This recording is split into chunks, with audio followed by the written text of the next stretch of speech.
Glenn Nuevo po. Mga kapuso, ngayon makikita ho ninyo, nagpa-practice na ngayon si PNP Chief General Nicolas Torre III. Ito yung matapos nga niya pong tanggapin yung hamon na suntukan, ano po, ni Acting Mayor Baste Duterte. Tingnan ho ninyo, may kasama ho siya ritong trainer.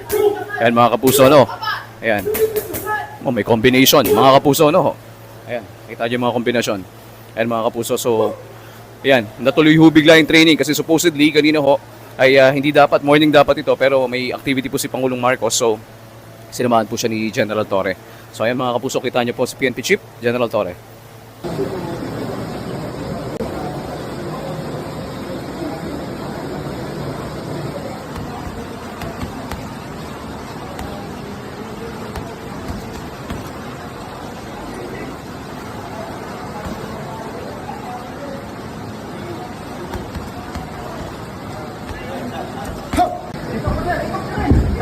Gerak boleh.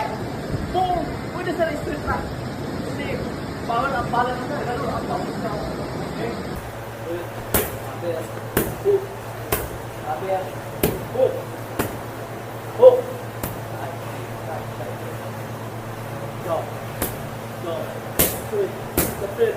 Apa?